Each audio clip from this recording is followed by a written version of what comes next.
لینے والوں، میں تمہارے سامنے جس امانت کو لے کر کے آیا ہوں وہ امانت کیا ہے؟ میں تمہارے بتوں کو برا نہیں کہتا، میں تمہارے بتوں کو گالیاں نہیں دیتا، میں تمہارے طرف رجوع کرو، کامیاب ہو جاؤ گے۔ مکہ کے طائف کے اوباشوں نے پتھر مارے ہیں۔ اللہ کے نبی علیہ السلام فرماتے ہیں جبریل جاؤ میرے اللہ تک میرا پیغام پہنچاؤ، اگر ہدایت نہیں حاصل کر رہی ہے، آج یہ لوگ اگر تیرے کلمے کو نہیں پڑھ رہے ہیں، تیری امانت کے آج یہ محافظ نہیں ہے، نہ ہو اگر آج انہوں نے مجھے پتھر مارے ہیں، مارنے دو، اگر میرا خون بہا ہے بہنے دو۔ اللہ کے نبی علیہ السلام اگر یہ خون کا قطرہ بھی زمین کے اوپر گر گیا تو انہیں والے مجھے گالی دینے والے اس اور پھر دنیا نے دیکھا ہے ایک اللہ کا دنیا سے چلے گئے، پردہ فرما گئے۔ أَفَإِن مَّاتَ أَوْ قُتِلَ انقلبتم عَلَىٰ أَعْقَابِكُمْ، پیغام دے گئے اے میرے صحابہ، اے میرے ساتھیوں، میں بھی چلا جاؤں گا جس طریقے سے اور نبی گئے ہیں، کیا تم میرے جانے کے بعد ایک امانت کو چھوڑ دو گے؟ کیا تم میرے جانے کے بعد ایک قرآن کو چھوڑ دو گے؟ کیا تم میرے جانے کے بعد ایک اللہ کو چھوڑ دو گے؟ کیا تم میرے جانے کے بعد اس امانت کی حفاظت کو چھوڑ دو گے؟ نہیں، اس دنیا سے پردہ فرما گئے۔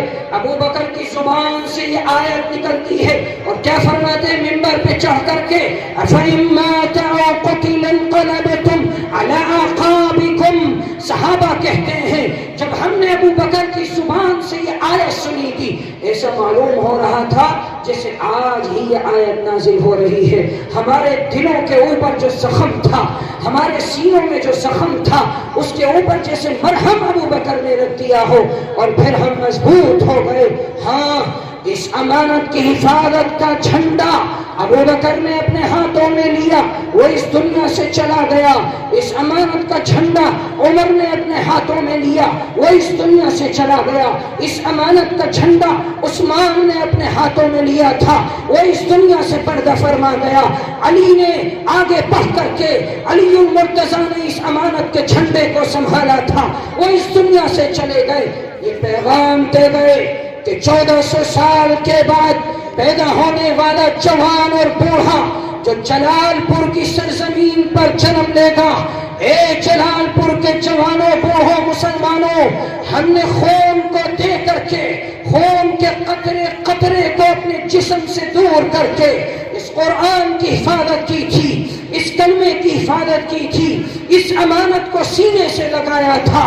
کون سی امانت تھی؟ جس امانت کی حفاظت میں میرے رسول اللہ نے دندان کو شہید کرایا تھا، جس امانت کی حفاظت میں میرے نبی نے سینے پہ زخم کھائے تھے، جس امانت کی حفاظت میں میرے نبی نے جسم کو زخمی کرایا تھا، جس امانت کی حفاظت میں میں نے اپنے ساتھیوں کے ٹکڑے ہوتے ہوئے دیکھے تھے، جس امانت کی حفاظت میں میں نے اپنی بہنوں کو بیوہ ہوتے ہوئے دیکھا تھا، جس امانت کی حفاظت میں میں نے اپنے بچوں کو یتیم ہوتے ہوئے دیکھا تھا۔ جلال پور کے جوانوں بوڑھوں، آج وہ امانت تمہاری جھولی میں ہے، آج وہ کلمہ تمہاری زبان پر ہے، آج وہ شریعت تمہارے درمیان میں ہے، آج وہ اسلام تمہارے درمیان میں ہے۔ آؤ، اس کی امانت کی حفاظت کرنی ہوگی، اس امانت میں امانت داری کا ثبوت دینا ہوگا۔ اللہ کا قرآن کہتا ہے میں نے اس امانت کو جب آسمانوں پر، زمینوں پر، پہاڑوں پر پیش کیا تھا، اس امانت کو انسان نے اٹھایا تھا، اس امانت کے بوجھ کو انسان نے برداشت کیا تھا۔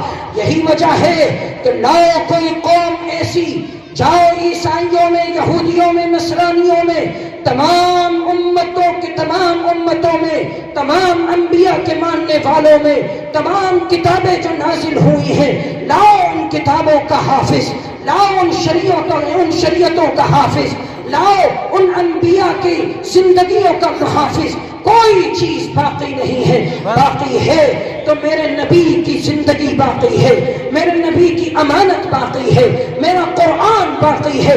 ذَلِكَ الْكِتَابُ لَا رَيْبَ فِيهِ ہدی للمتقین. یہ قرآن جیسا لوح محفوظ میں محفوظ تھا آج بھی محفوظ ہے، قیامت تک محفوظ رہے گا.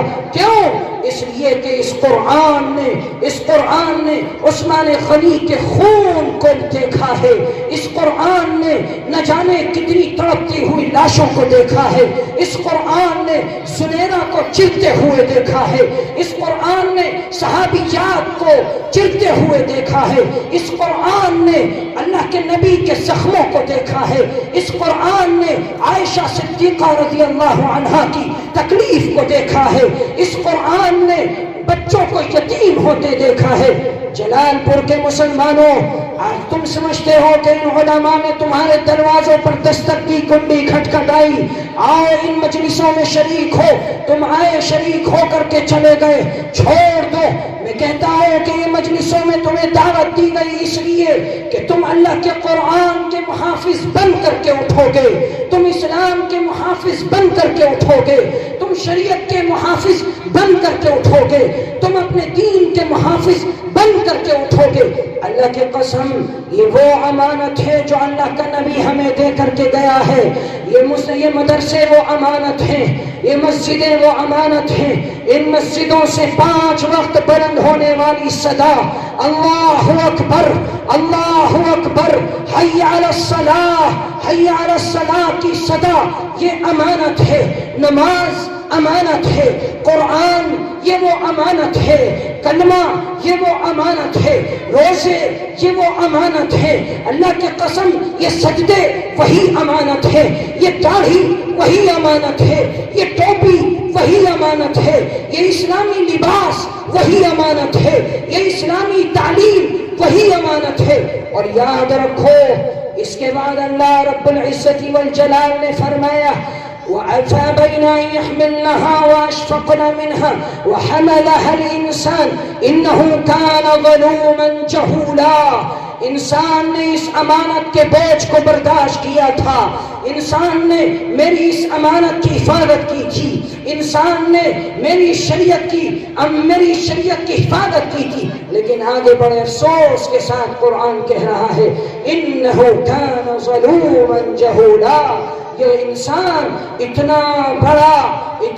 اتنی بڑی شریعت لے کر کے بھی، اتنا بڑا علم لے کر کے بھی قرآن کہہ رہا ہے انہو کان ظلوما جہولا. انسان اتنا بڑا ظالم ہے، انسان اتنا بڑا جاہل بن کر کے رہ گیا ہے. کیوں؟ اس لیے کہ یاد رکھو، محدثین و مفسرین اس آیت کی تفسیر کے اندر لکھتے ہیں انسان کو ظالم اس لیے کہا گیا، انسان جانتا ہے قرآن نے اس کے ہاتھ کو پکڑ کر کے کہا ہے، قرآن نے اس کے سوئے ہوئے ضمیر کو جھنجھوڑ کر کے کہا ہے.